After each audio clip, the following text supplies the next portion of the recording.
श्रीकृष्णाय परब्रह्मणे नमः। श्रीमद्भगवद्गीता ध्यानश्लोकाः। नमोऽस्तु ते व्यासविशालबुद्धे पुल्लारविन्दायत पत्रनेत्र येन त्वया भारततैलपूर्णः प्रज्वालितो ज्ञानमयप्रदीपः प्रपन्नपारिजाताय स्तोत्रवेत्रैकपाणये ज्ञानमुद्राय कृष्णाय गीतामृतदुहे नमः।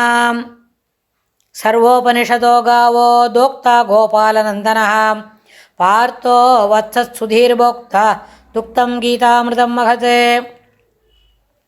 वसुदेवसुतं देवं कंसचाणूरमर्दनं देवकी परमानन्दं कृष्णं वन्दे ஜகத்குரும். அடுத்தது இந்த விஸ்வரூப தரிசன யோகத்தில் பெருமாள் என்னெல்லாம் சொன்னார் அப்படின்றத ஒரு ஷார்ட் ஃபார்ம் ஒன்று பார்க்கலாம். பெருமாள் என்ன பண்ணுறார், அங்கிங்க நாதபடி எங்கும் நிறைந்திருக்கும் பகவானுடைய விஸ்வரூபத்தை காண வேண்டும். ஏன்னா இதுக்கு முன்னாடி ஸ்லோகத்தில் ஒரு சின்ன பாயிண்டில் ஏகாம்ஸ்தேன ஸ்திதோ ஜெகத்து விஷ்டாப்பியகமிதம் கிருஷ்ணம் ஏகாம்ஸ்தேன ஸ்திதோ ஜெகத்து இவையெல்லாம் என்னுடைய ஒரு சின்ன ஒரு மாத்திரத்தில் ஒரு சுண்டு வரல் பிரமாணத்துக்குள்ளே இருக்கிறதுல இந்த உலகத்தை நான் தாங்கி பிடிப்பேன் அப்படிலாம் பெருமாள் அந்த விபூதி யோகத்தில் சொன்ன பிறகு அர்ஜுனன் என்ன சொல்கிறான், இது மாதிரி அங்கிங்க நாதபடி எங்கும் நிறைந்திருக்கும் பகவானுடைய விஸ்வரூபத்தை காணுவதற்கு அர்ஜுனன் விருப்பத்தை விரும்புதல். அதனால் பெருமாள் என்ன பண்ணார், பகவான் அதை காண்பதற்கு ஞானக்கண் அருளுதல். ஞானக்கண் எப்படி கொடுத்தார், அவருடைய யோக சக்தியினால் அர்ஜுனனுக்கு அந்த விஷன் மெய்க்கண் கொடுத்தார். அப்புறம் 1000 சூரியர்கள் உதித்தார் போன்ற பிரகாசத்தை காண்பித்து அந்த பிரகாசத்துடன் கூடிய விஸ்வரூபம் திக்கு திசைகளெல்லாம் வியாபித்து நிற்பதை கண்ட அர்ஜுனன் முதல்ல என்ன பண்ணிட்டான், பயந்து அலண்டுட்டான். அது கண்கொள்ளா காட்சியாக கண்டது அர்ஜுனன் பரம விஸ்மயம். என்னன்னா ஆச்சரியமாக இருக்குது, பயமாக இருக்குது, இதில் என்னெல்லாம் பண்ண முடியும் அப்படின்னு பார்த்துட்டுருக்க அடைதல். மேலும் போர்க்களத்தில் நின்ற சேனைகளின் வெள்ளம் நதிகள் சமுத்திரத்தில் விழுந்து மறைவது போல பகவானுடைய வாயில் புகுந்து மடிவதை காணல். இதை பார்த்தோன்னே அவனுக்கு ரொம்ப மயிர் கூச்சி எறிகிறது, உடம்பெல்லாம் செலுக்கிறது, என்ன பண்ணுறதுன்னு தெரியல. இனி நிகழப்போகும் போர் இன்னதான் இப்போ தான் சண்டை போடுறதுக்கு அந்த நாள் முதல்ல நின்றுருக்கா. அவளோட சங்கத்தை ஊதி இது மாதிரி நாங்கள் சண்டைக்கு ரெடியாக இருக்கோம்னு சொல்கிறா. ஆனால் அந்த சொல்கிற சமயத்தில் தான் இதெல்லாம் நடக்கிறது.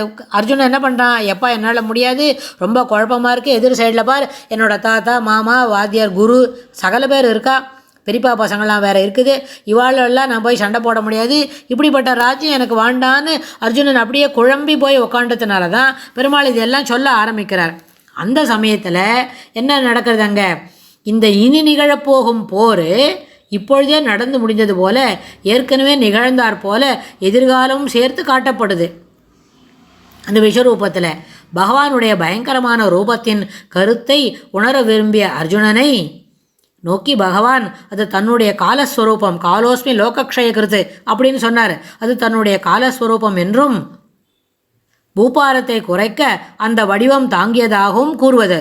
பெருமாள் இதை சொன்ன உடனே அர்ஜுனன் போர் புரிய மறுத்தாலும், இப்போ தான் ஏற்கனவே சொல்லிட்டான் குழப்பமாக இருக்குது, நான் சண்டை போட மாட்டேன் எப்பா அப்படின்னு சொல்லி அம்பு அம்பரா துணி வில்லு அவனுடைய காண்டிபம் எல்லாத்தையும் கீழே வச்சுட்டா கூட பூபாரத்தை குறைப்பதற்காக அர்ஜுனன் என்ன போர் புரிய மறுத்தாலும் தன் சங்கல்பப்படி நிகழ்வது நிகழ்ந்தே தீரும், இதை ஒருவராலும் மாற்ற இயலாது அப்படின்னு பெருமாள் என்ன பண்ணுறார், அர்ஜுனன்கிட்ட சொல்கிறார். அதுக்கு மேலே அர்ஜுனனை பார்த்து நிமித்த மாத்திரம் பவ சவ்யசாசின்னு, இதெல்லாம் நான் ஏற்கனவே முடிச்சாச்சு, நீ பண்ண வேண்டியது என்ன, நீ செத்த பாம்பை அடிக்க போகிற ஒரு பெரிய வீரன், அதனால் உனக்கு என்ன கிடைக்கும், ஜெயிப்பு கிடைக்கும், ராஜ்யம் கிடைக்கும், ராஜ்யத்திலிருந்து சுகமாக இருக்கலாம்.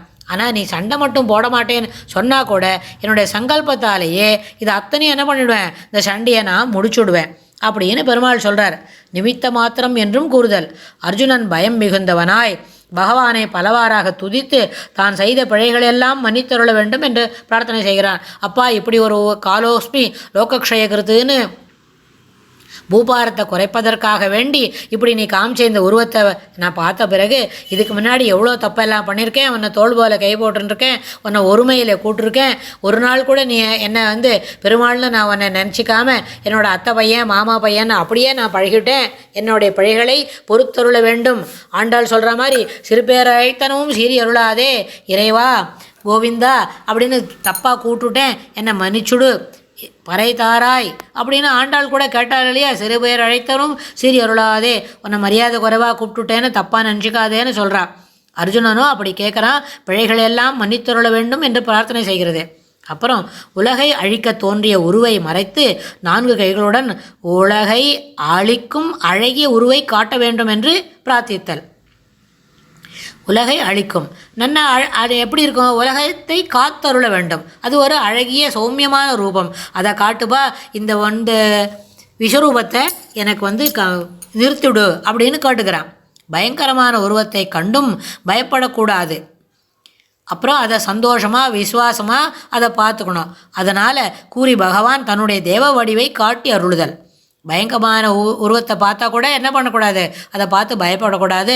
சந்தோஷமாக மனத்தெளிவோடவும் மனசில் எந்த கோட்பாடுகளுக்கும் எதிர்மறையான கோட்பாடுகளுக்கு எண்ணம் கொடுக்காம அந்த உருவத்தை காட்டி அருள வேண்டும், காட்டி சந்தோஷப்படணும். அதாவது பயங்கரமான உருவை கண்டும் பயப்படக்கூடாது என்று கூறி பகவான் தனது தேவ வடிவை காட்டி அருளுதல். முடிவில் முன்போல பார்த்தசாரதியாக அமைந்து அர்ஜுனனை தேற்றுதல். ஆஸ்வாசயாமாச அவனை அர்ஜுனனை தேற்றி, இப்படிலாம் பயப்படாத, இதெல்லாம் சரியாக தான் நடக்கிறது, உனக்கு காட்டி தான் தந்திருக்குது, நீ தைரியமாக சண்டை போடுறதுக்கு துவங்கு அப்படின்னு சொல்கிற. அர்ஜுனன் கண்ட இந்த அரிய காட்சி தேவர்களுக்கும் யாருக்கும் கிடைப்பது அரிது என்று சொல்கிறார் பெருமாள். அவள்லாம் நீ வேதம் ஓதினாலும் கிடைக்காது, அப்புறம் யாகம் யஜ்ஞம் அத்தியனம் இதெல்லாம் பண்ணால் கூட கிடைக்காது, தேவர்களுக்கு கூட கிடைக்காது. ஏன்னு கேட்டால் பகவான் தன்னை கர்மங்களால் வசப்படுத்த இயலாது என்றும் அனன்ய பக்தி ஒன்றினாலேயே அடைய முடியும் என்று கூறி முடித்தல். கடைசியாக தான் அதனால் என்ன சொல்கிறார், மத் கர்ம கிருத்து மத் பரமோ மத் பக்தா சங்கவர்ஜிதா நிர்வைரா சர்வபூதேஷு யஹா ச மாமேதி பாண்டவ அப்படின்னு கடைசியாக சொல்லி இந்த அத்தியாயத்தை தலை கட்டுறார். எவ்வுலகம் ஓங்கி இருக்கும் ஒரு பேருருவச் செவ்விதனை காண விழை தேர் விஷயர்க்கு அந்த உருவை காட்டியவன் மோகமெனும் கட்டறுப்பான் கார்வண்ணன் ஈட்டறிய பேரருளால் ஈங்கு. நமக்கு இந்த மாதிரி பெருமாள்ட அனன்ய பக்தியை செய்தால் என்ன பண்ணுவார், மோகம் எனும் கட்டு அறுப்பான் கார்வண்ணன் ஈட்டறிய பேரருளால் இங்கு அப்படின்னு இந்த விஸ்வரூப தரிசனத்தோட கடைசி ஸ்லோகத்தில் இந்த கீதா சாரத்தின் சாரமான கருத்து, கீதா சாஸ்திரமே இதை வச்சுக்கலாம், இந்த சாஸ்திரத்தின் சாரமான கருத்து கூறப்பட்டது. அதனால் பெருமாள் என்ன பண்ணார், इति श्रीमद्भगवद्गीतासु उपनिषत्सु ब्रह्मविद्यायां योगशास्त्रे श्रीकृष्णार्जुनसंवादे विश्वरूपदर्शनयोगो नाम 11 श्रीकृष्णाय तुभ्यं नमः।